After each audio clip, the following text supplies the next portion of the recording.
자, 오늘은 다섯 번째 나팔 재앙에 대해서 함께 살펴보겠습니다. 지난주에 살펴본 네 번째 나팔 재앙은 그 특징 모두가 다 자연에 대한 재앙, 자연재해였습니다. 대상이 인간이 아니었다는 거죠. 그런데 오늘 다섯 번째 나팔 재앙부터는 사람에게 내리는 재앙의 이야기가 쏟아지고 있습니다. 다섯 번째 천사가 나팔을 부니 1절에 보면 이렇게 말하죠. 하늘에서 땅에 떨어진 별 하나가 있다고 합니다. 그런데 이 별이 손에 무저갱의 열쇠를 받아들고 있습니다. 1절 이 한 절에서만도 우리가 해석해야 할 세 가지가 등장합니다. 하늘에서 땅에 떨어진 별이 무엇인가? 그리고 무저갱은 무엇인가? 그 무저갱의 열쇠는 무엇인가? 먼저 하늘에서 땅에 떨어진 별에 대해서 한번 살펴봅시다.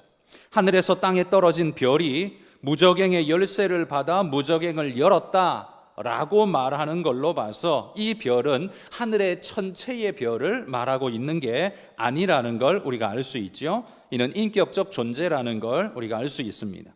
그래서 이에 대한 학자들의 견해는 두 가지로 나뉘어집니다. 하나는 사탄이라는, 이 별은 사탄을 이야기한다라는 것과 반대로 그는 하나님이 보낸 천사를 가리킨다라는 두 가지로 양분이 됩니다.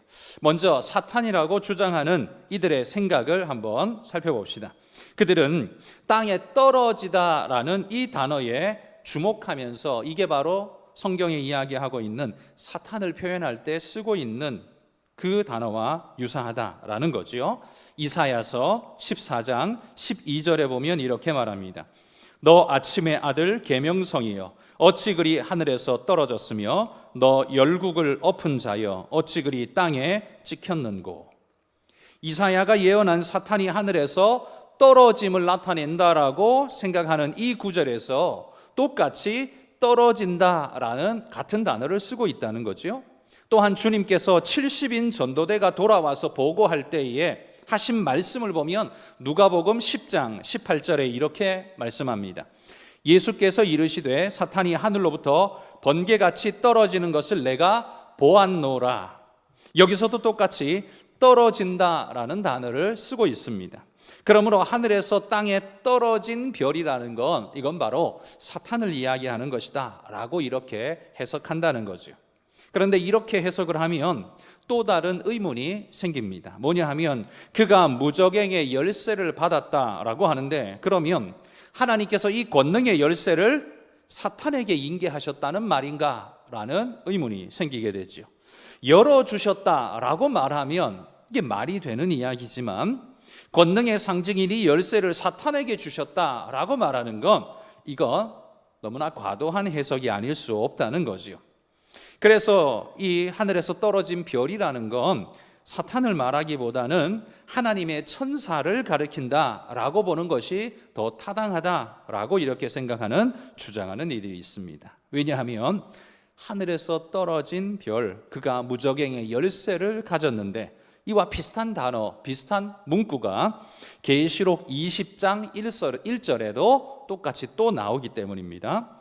또 내가 보매 천사가 무저갱의 열쇠와 큰 쇠사슬을 그의 손에 가지고 하늘로부터 내려와서 이렇게 말합니다. 자, 여기 보면 무저갱의 열쇠를 가진 존재가 천사라고 말해줍니다. 그리고 그가 하늘로부터 내려왔다 이런 표현을 씁니다. 9장에서는 오늘 본문에서는 떨어졌다라고 표현하지만 20장에서는 하늘에 무저갱 열쇠를 가진 천사가 하늘에서 내려왔다 이렇게 이야기를 하고 있죠.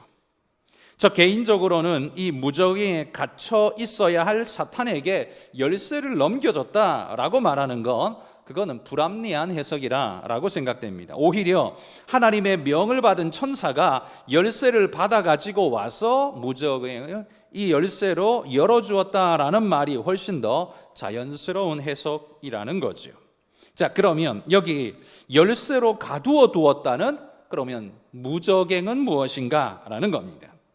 무저갱이라는 말 한자 단어를 풀이하면 없을 무자, 및 젖자 그리고 구덩이 갱자가 조합된 말이죠. 그러니까 밑이 없는 구덩이라는 말입니다.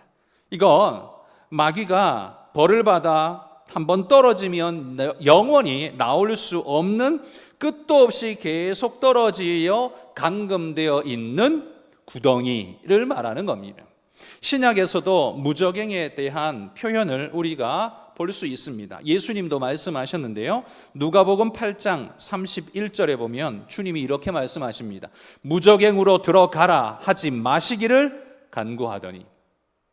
이 말씀은 군대 귀신 들린 자를 치유하실 때 주님이 이 귀신을 쫓으실 때 한 말입니다. 쫓을 때에 이 귀신이 무저갱에 들어가라고 말하지 말아달라고 간구하는 표현을 씁니다. 여기 무저갱, 바로 이것이 마귀가 정말 들어가기를 극도로 꺼려하고 있는 모습을 볼 수 있죠.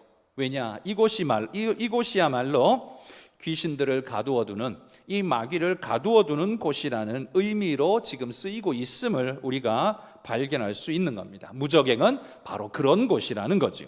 자, 그런데 이 무저갱이 열쇠로 잠겨 있습니다. 그러면 이 열쇠는 도대체 무엇일까요? 계시록에 보면 세 개의 열쇠가 등장합니다.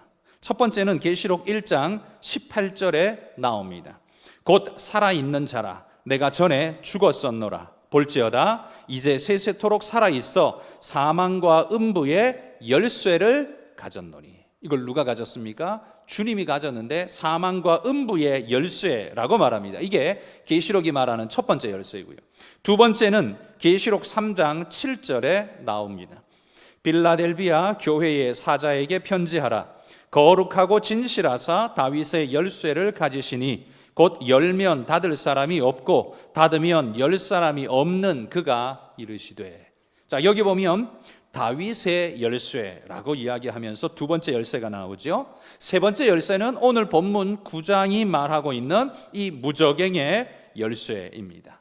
첫 번째 말했던 열쇠는 구원의 열쇠입니다. 사망과 음부에서 건져내시는 열쇠, 구원의 열쇠. 두 번째는 천국에 들어갈 자격을 부여하는 열쇠였고요. 세 번째는 악한 존재들을 감금하고 제압하는 권세의 열쇠인 것입니다. 그런데 이 모든 열쇠를 누가 가졌느냐? 계시록에 보면 이 모든 걸 다 주님이 가지고 계신 것을 우리가 볼 수 있죠. 이 권세의 열쇠를 주님께서 지금 천사에게 주시며 집행하라 이렇게 말씀하고 진행되어지고 있는 일이라는 말이죠. 자, 이렇게 열쇠로 무저갱을 열었습니다. 그러자 어떤 일이 발생합니까? 화덕에 연기가 쏟아져 나오듯이 무저갱에서 연기가 자욱하게 쏟아져 나오는 걸 봅니다. 연기만 쏟아지는 게 아니라 그 연기와 함께 황충이 나왔다 이렇게 말합니다. 황충, 단어 뜻대로 하면 누런 벌레이죠. 이 황충은 메뚜기과에 속하는 곤충인 누리의 한자 명칭이다. 이렇게 사전적으로 이렇게 이야기를 합니다. 그러니까 몸 길이가 한 5cm 정도 되는 메뚜기의 일종이다. 이렇게 설명하고 있습니다. 그러니까 우리가 그냥 메뚜기를 연상해 보면 그게 맞는 이야기죠. 누런 메뚜기. 이게 지금 황충이라고 소개됩니다. 그런데 이 황충이 전갈의 권세를 받았다라고 말합니다. 이 전갈의 권세란 전갈이 꼬리에 침으로 딱 쏘아서 사람을 해롭게 하듯 그런 권세를 그가 가졌다는 거죠. 치명적이면서도 극한 고통을 안겨주는 그런 권세를 가졌다는 말입니다. 자, 그런데 7절에서 10절까지 보시면 이 황충을 묘사하고 있는 묘사를 보면 참으로 이것이 기괴하게 생겼습니다. 먼저 전쟁을 위해 준비한 말들 같다 이렇게 묘사합니다. 이건 아마도 말이 전쟁을 준비하여서 갑주를 입혀놓은 것 같은 그런 모양새를 하고 있다라는 그런 표현일 것입니다. 그런데 말로 비유되는 건 왜일까? 그건 아마도 황충의 얼굴 모습이 말의 모양과 그래도 유사하게 닮아 보였기 때문 아닐까 이렇게 해석을 합니다. 그러나 무장된 말처럼 전쟁에 나아갈 준비가 완비된 강한 모습을 우리에게 전달해주는 메시지이죠. 그는 굉장히 강한 모습으로 누구도 막을 수 없을 것 같은 무시무시한 모습으로 지금 구비되어 있습니다. 그리고는 그의 머리에 금 같은 관 비슷한 것을 썼다. 이렇게 말합니다. 자, 이 말씀을 자세히 보십시오. 금관을 썼다고 말하지 않습니다.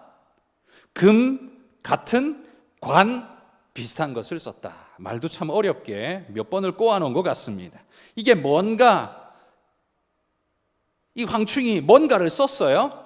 그런데 그게 영화로운 금관 같아 보이기는 하는데 금관은 아니에요. 그리고 그의 얼굴은 사람의 얼굴 같이 생겼다라고 말합니다. 뭔가 사람의 실루엣을 가지고 있는 듯이 얼굴 모양새가 좀 그렇게 보이는 것 같습니다. 게다가 여자의 머리털 같은 머리털이 있습니다. 마치 말의 그 갈기와 같이 여자의 머리털처럼 보여진다는 거죠. 그의 이빨은 사자의 이빨과 같습니다. 이 말은 초식 동물이기 때문에 사자의 이빨이 아니죠. 평평한 이빨로 풀들을 으깰 수 있는, 그게 이제 초식 동물의 이빨인데, 여기 사자의 이빨을 가지고 있다는 것, 육식 공격형으로 집어삼킬 수 있는, 뜯을 수 있는 강력한 무기를 가지고 있는 그런 모양을 하고 있는 것이죠. 뿐만 아니라 가슴에는 철호심경 같은 호심경이 있습니다. 마치 갑옷의 갑주처럼 뭔가를 가슴에 떡하니 철호심경을 보호대를 하고 있는 것 같아요.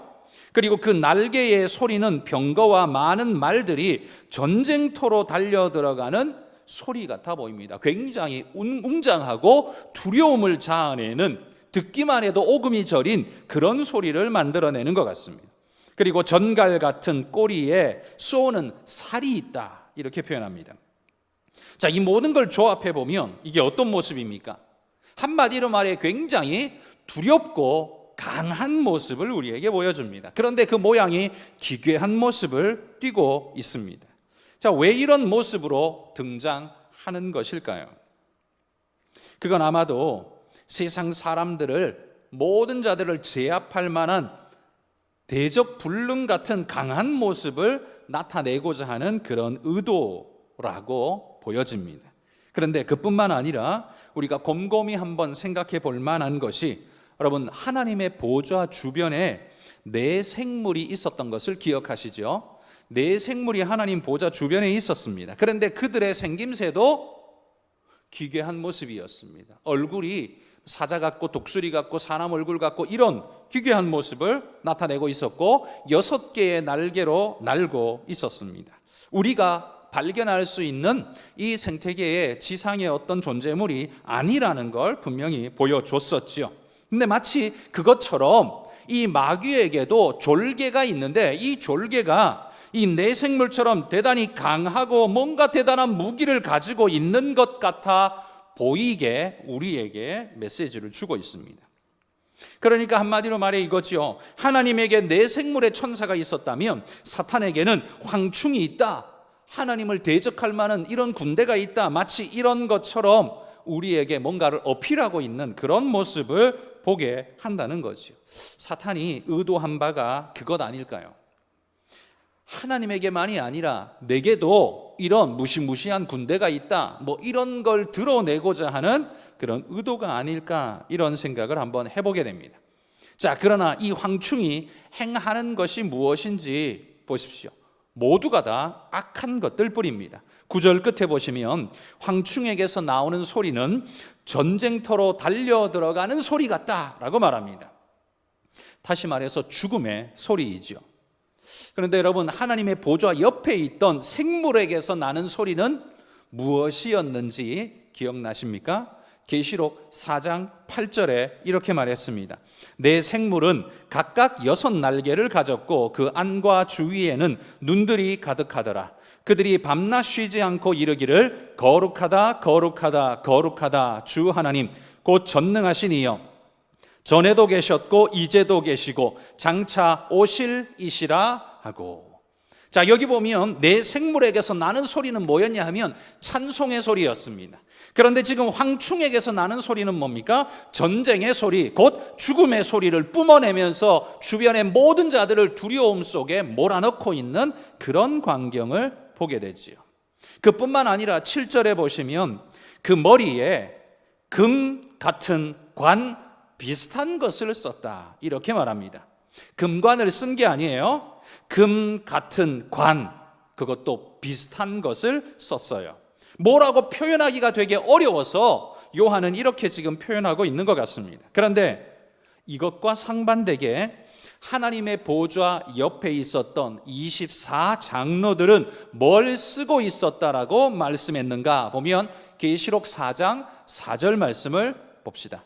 또 보좌에 둘려 24 보좌들이 있고 그 보좌들 위에 24 장로들이 흰옷을 입고 머리에 금관을 쓰고 앉았더라. 자, 여기 보면 주님의 보좌 옆에 있었던 24 장로들은 금관을 쓰고 있었어요. 그런데 지금 이 마귀의 졸개 같은 황충들이 쏟아져 나오는데 그들은 머리에 뭔가 금 같은 걸 쓰고 있어요. 금으로 만든 뭔가 관 같아 보이기는 한데 그게 금관은 아니고 뭔가 좀 비스무리하게 생긴 무엇이라고 말해요.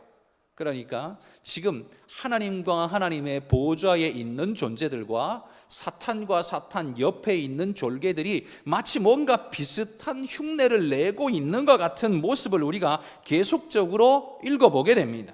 그렇기 때문에 이건 마치 무엇과 같으냐 하면 여러분, 모세가 하나님의 명령을 받아서 하나님의 명령대로 이 재앙을 쏟아낼 때, 하나님의 명령대로 이 재앙을 쏟아낼 때 바로 옆에 있었던 그 술사들이 물이 피가 되게 하고 지팡이를 던져 뱀이 되게 하는 그 요술을 부려가지고 하나님의 역사가 아닌 듯이 그렇게 뭉개버리려고 하는, 무마시켜버리려고 하는 그런 모습을 했지요. 그렇지만 그들이 할 수 있는 건 뭐였습니까? 한계였습니다. 주님의 역사를 기껏해야 한두 개 정도 따라하다가 더 이상은 할 수 없어서 두 손 들고 이건 하나님의 역사입니다 라고 스스로 고백할 수밖에 없었던 그런 짝퉁의 존재들이었다는 거죠. 그런데 마치 그것과 똑같이 지금 사탄도 그러하다는 겁니다. 사탄의 졸개, 이 황충은 하나같이 흉내내고 있는 짝퉁의 존재라는 걸 보여주고 있는 겁니다. 뭔가 굉장히 대단해 보이기는 합니다. 그러나 하나님의 의에서 완전히 제한된 권세만 그는 가지고 있을 뿐이고 그 소리는 찬양의 소리가 아니라 생명의 소리가 아니라 죽음의 소리만 뿜어내고 있고 영광스러운 금관을 쓰고 있는 게 아니라 그냥 비슷한 뭔가를 쓰고 있는 짝퉁의 존재, 우리를 유혹해내는, 두려움을 조장해내는 그런 존재로 지금 등장하고 있다는 걸 보여주고 있다는 거죠. 그런데 그들에게는요, 5절에 보시면 하나님께서 제한으로 딱 걸어 두신 것이 있었다고 합니다. 5절에 보면 죽이지는 못하게 하시고 5달 동안 괴롭게만 하게 하셨다, 이렇게 말씀합니다. 그런데 이 제한된 능력마저도 어디에다가 쏟을 수 있느냐? 대상이 누구냐? 4절 끝에 보시면 이마에 하나님의 인침을 받지 아니한 사람들만 해하라, 그런 명령을 받았습니다.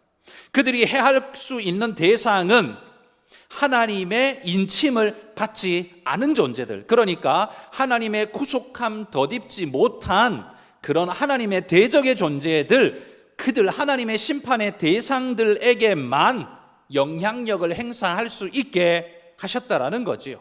그들은 누굽니까? 원래 사탄에게 속한 자들 아닙니까?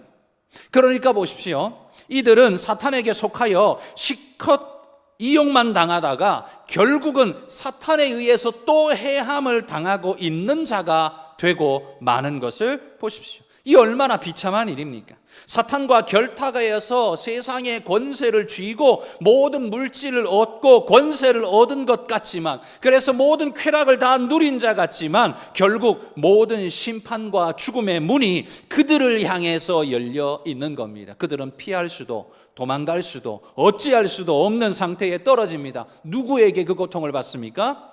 그들과 짝하여 합작했던 그 마귀 사탄에게 해를 받고 있는 모습을 오히려 우리는 보게 됩니다. 그런데 이 권세가, 그들의 권세가 언제까지 시간적으로도 제약을 두셨습니다. 공간적으로도 하나님의 백성은 손대지 말고 나머지만, 이라고 물리적 공간에 한정을 두신 것처럼 시간적으로도 하나님이 한정을 두셨습니다. 5달 동안만 그렇게 하도록 하셨습니다. 여기 5달이라는 건 학자들이 이걸 도대체 뭘 말하는 걸까? 어떤 이들은 이 메뚜기라는 존재가 봄과 여름에만 활동하는 그들의 생존 기간을 놓고 보면 이 5달은 바로 그걸 말하는 것 아니냐라고 말하기도 합니다. 그렇지만 이 5달이 말하는 궁극적 의미는 길지 않은 시간, 짧은 시간, 제한된 시간 동안만 허락되었다라는 걸 강조하는 표현으로 지금 성경이 그 말을 쓰고 있다는 겁니다. 자, 신약 성경 몇 군데에서 보면 5이라는 표현을 쓰고 있는데 그 의미가 짧고 제한되다라는 의미로 5이라는 단어를 쓰고 있는 구절을 우리 2구절만 한번 살펴봅시다. 고린도전서 14장 19절입니다. 그러나 교회에서 네가 남을 가르치기 위하여 깨달은 마음으로 5마디 말을 하는 것이 1만 마디 방언으로 말하는 것보다 나으니라. 자, 여기 5과 1만을 비교하고 있죠. 5과 1만을 비교하는 이 5은 뭡니까? 1만에 비해 볼 때 아주 보잘것없는 작은이라는 그런 의미입니다. 진짜 5마디, 5음절로만 이야기한다는 말이 아니라 1만과 대비되는 굉장히 작은 그 표현이죠. 또 하나 누가복음 12장 6절 말씀입니다. 참새 5마리가 2아사리온에 팔리는 것이 아니냐. 그러나 하나님 앞에는 그 하나도 잊어버리시는 바 되지 아니하는 도다. 여기 참새 5마리라는 표현도 역시 굉장히 작은 보잘것없는 그런 상대적인 의미를 지금 표현하고 있는 겁니다. 그러니까 여기 5달 동안이라는 말은 물리적인 5개월을 말하는 게 아니라 길지 않은 시간, 하나님이 제한을 두신 짧은 시간 동안만 그들이 뭔가 해할 수 있는 권세를 가지고 발악을 하게 될 거라는 말입니다. 그들이 하나님을 이겼기 때문에 그렇게 하는 게 아니라 하나님이 그 짧은 시간 동안만 허락했는데 그 대상 또한 하나님의 백성이 아닌 인침받지 않은 그 믿지 않는 자들에게만 그 영향을 미치도록 하셨다라고 하나님이 모든 것에 제한을 딱 걸어두고 있는 모습이 오늘 본문의 이야기죠. 자, 그런데 이런 일을 행하는 자에게 왕이 있다라고 말합니다. 11절 보십시오. 그들에게 왕이 있으니 무적행의 사자라. 히브리어로는 그 이름이 아바돈이요 헬라어로는 그 이름이 아볼루온이더라 라고 말합니다. 여기 아볼루온이라는 단어의 뜻이 뭐냐면 파괴자라는 뜻입니다. 파괴자. 이건 멸망시키다, 파괴하다라는 의미의 동사 아폴륨이라는 단어에서 아볼루온이라는 단어가 왔기 때문에 파괴자라는 명사로 지금 쓰이고 있는 겁니다. 자, 그런데 이 아볼루온이라는 단어가 아폴론 비슷하게 들리시죠? 이 단어가 그리스 로마 신화에 나오는 제우스의 아들 아폴론을 우리에게 연상시켜 줍니다. 아폴론은 제우스의 아들인데 태양의 신, 음악의 신, 궁술의 신, 화살의 신 이런 신으로 인정되지요. 게다가 로마 황제들은 자신들이 이 아폴론의 아들이라고 주장하면서 활을 들고 다녔다. 그렇게 제가 말씀드리지 않았습니까? 그런데 그 아폴론이 무적행의 사자인 아볼루온과 비슷한 지금 발음을 나타내고 있습니다.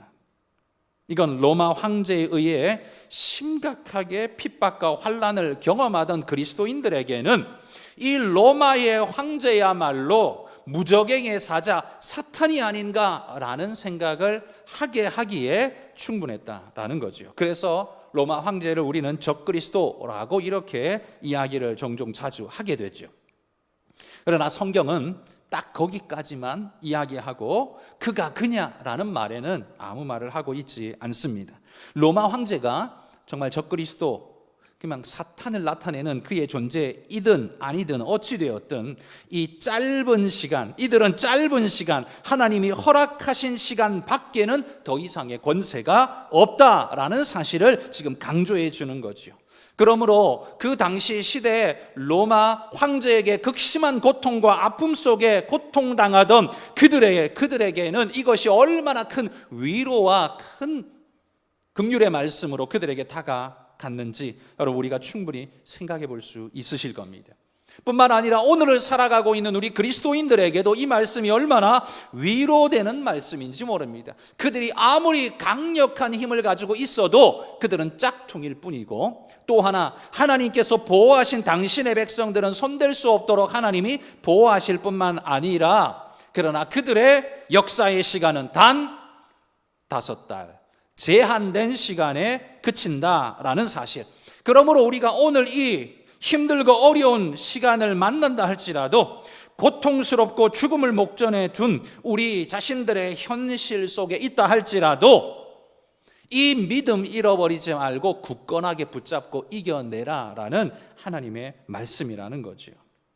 호기심에 사로잡힌 자들은 로마의 황제가 적그리스도냐 아니냐 이걸 따지게 되고, 그리스도인들은 이런저런 것들 가지고 우리의 관심사들을, 이 그리스도인들의 관심사를 그런 쪽에, 숫자에, 제한에, 기한에, 사람에 얽어매려고 하는 그런 여러 가지 사설들이 있지만, 여러분 성경이 말하는 바는 그게 누구냐, 그게 얼마의 시간이냐, 그 파괴는 얼만큼 미치냐, 거기에 포커스가 있는 게 아닙니다.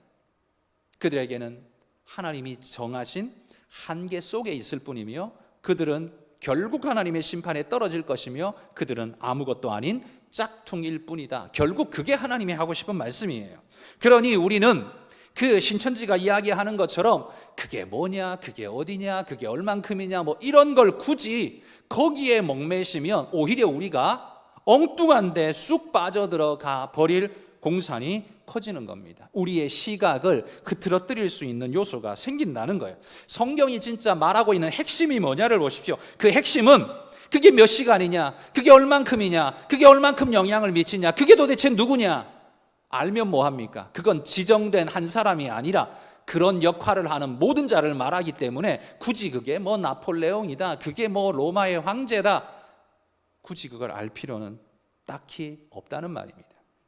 지금 이 시대에 그게 히틀러이든 그게 누구이든 여러분 그런 일을 하는 존재라면 그들은 황충과 같이 사탄의 졸개의 역할을 하는 존재일 뿐이고, 그러나 그들은 하나님의 백성들을 삼킬 수 없다라는 사실이 성경이 가르치고 있는 명확한 사실이라는 겁니다. 여러분 오늘 말씀을 정리하면 3가지로 정리할 수 있을 것입니다. 첫 번째는 황충으로 시각화된 이 귀신의 세력들은 그들을 추종하는 땅에 속한 자들을 위하는 자들이 아니라 무자비하게 해하는 존재일 뿐이다 라는 사실입니다. 이들은 결코 위하는 자들이 아닙니다. 해하는 자일 뿐입니다. 두 번째, 말세에 엄청나게 준동하는 이 귀신의 세력들이 아무리 가공할 능력을 가진 세력처럼 보인다 할지라도 하나님의 주권 아래에서 철저히 제한되어 있을 뿐이다 라는 사실이 오늘 본문이 가르치는 두 번째 말씀이죠. 세 번째는 귀신의 세력들이 날뛰고 세력을 부린다 할지라도 그들이 해할 수 있는 존재는 이마에 인침받지 않은 하나님을 대적하는 존재들일 뿐이다. 한마디로 말해 그리스도의 흰옷 입은 존재들은 손댈 수 없다라는 사실이 명확한 사실이라는 거예요. 이 요한 계시록을 쓴 분이 요한 사도이죠. 요한 사도가 요한 1서를 쓰면서 이렇게 말씀했습니다. 하나님께로서 나신 자가 그를 지키심에 악한 자가 그를 만지지도 못하느니라. 이 말씀이 바로 계시록 오늘 본문에서 설명하고 있는 내용 아니겠습니까? 흰옷 입은 하나님의 백성들은 우리 주님의 인도하에 새 하늘과 새 땅으로 인도받게 될 것입니다. 고통과 아픔의 시간이 잠시 우리에게 다가온다 할지라도 저 대적들이 모든 권력을 다 틀어쥐고 세상의 질서를 다 깨부시는 것 같아 보인다 할지라도 그들의 권세는 하나님의 제한된 시간 속에 제한된 영역 하에 갇혀 있을 수밖에 없는 한계의 존재라는 사실을 기억하십시오. 그러므로 우리의 두려움은 극도의 두려움에 사로잡혀 무너지는 그 악한 자들에게 끌려가는 그런 마음이 되어서는 절대로 안 됩니다. 그러므로 성도 여러분, 두려움에 사로잡혀서 마지막 때를 살아가지 말고 담대함으로 하나님의 뜻을 따라 살아가는 믿음의 성도들이 되시기를 소망합니다. 이런 말씀 있지 않습니까? 성도는 죽어도 천국이다. 성도는 죽어도 천국이다. 그렇죠? 성도는 죽어도 천국 보장되어 있는 존재라는 사실을 기억하고 오늘을 아무리 득세하는 존재들이 거짓과 날조로 이 세상을 사로잡고 삼킨다 할지라도 그들은 하나님의 손 안에 있는 제한된 존재일 뿐이다 기억하고 오히려 담대하게 주님을 외치면서 믿음으로 살아가시는 우리 모든 성도들이 되시기를 주의 이름으로 축복합니다.